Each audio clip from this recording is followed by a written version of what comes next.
carried my bag and walked into the house. Inside, all was dark.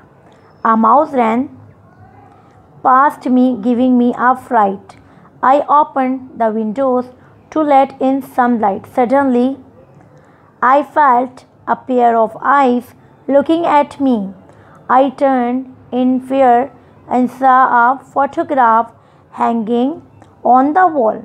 It showed an old lady dressed in some old fashioned clothes. Perhaps she was the former owner of this house. Dear students, Wong जैसे ही अपना bag लेकर house के अंदर enter हुए तो वो जैसे ही घर में एंटर हुए तो पूरे घर में अंधेरा था और एक माउस, एक चूहा जो है वो भागते हुए उनके पास आया, जिनसे उन्हें डर लग गया। वो बहुत खौफजदा हो गए। उन्होंने कुछ लाइट्स के लिए विंडोज़ ओपन की ताकि कुछ घर में रोशनी आ सके। सडनली अचानक उन्हें ये महसूस हुआ कि कोई उन्हें देख रहा है, कोई दो आँखें हैं जो उन्हें देख रही हैं।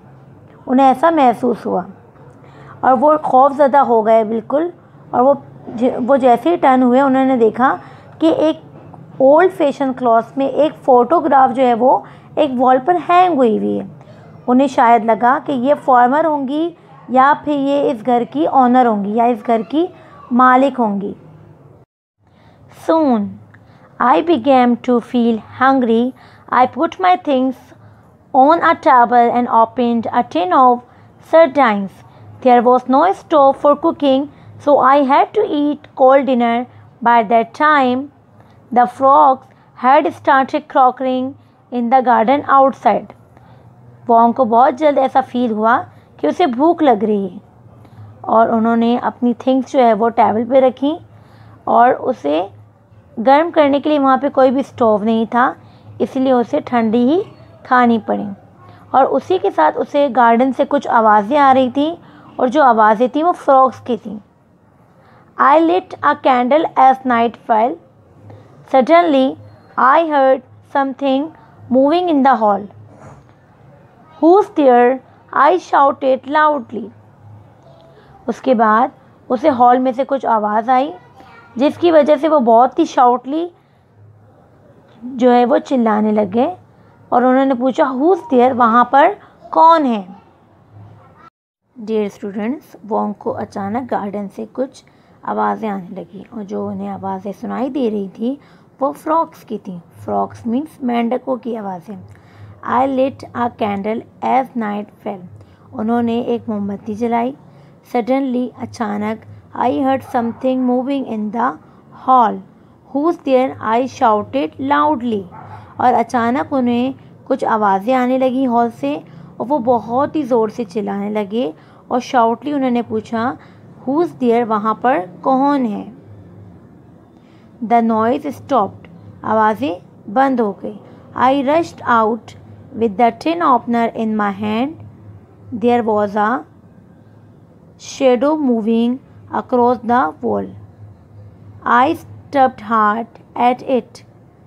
The shadow disappeared, leaving only some red marks on the wall where I had stabbed it. जब आवाज़ें आना बंद हो गईं तो आई रश्ड आउट, वो बाहर आ गए और उन्होंने अपने हैंड से टिन ओपनर के ज़रिए जो है वो जो टिन ओपनर उनके पास था उन्होंने उस शेडो पर, जो शेडो उन्हें नज़र आया उस पर दे मारा। घाउस्ट हेल्प, द घाउस्ट कहते हैं जिन भूत को। I shouted and dashed out of the house. उन्होंने जैसे ही जिन भूत देखा मदद के लिए फरियाद की। I feel many times and finally fainted near the bridge. और वो उस डर खौफ के मारे इतनी भागे और वो भागते हुए काफ़ी टाइम वो गिरे भी, लेकिन फाइनली आखिरकार वो एक ब्रिज तक पहुँचे और वहीं पर वो बेहोश हो गए। फेंटेड मीन्स बेहोश हो जाना। From that day on I did not dare to go back to the old house again. और उस हादसे के बाद जो वोंग है वो कभी भी जो है वो ओल्ड हाउस की तरफ नहीं गए, कभी भी वो दोबारा ऐसी जगह पर नहीं गए जो बहुत ज़्यादा वीरान हो। सो डियर स्टूडेंट्स, आप लोग को भी इन चीज़ों का ख्याल रखना है। कभी भी ऐसी कोई वीरान जगह पे नहीं जानी जो काफ़ी अरसे से बंद हो। ठीक है, इस चैप्टर की बहुत अच्छे से आपको रीडिंग करनी है। अपना बहुत ज़्यादा ख्याल रखिएगा। अल्लाह हाफिज़।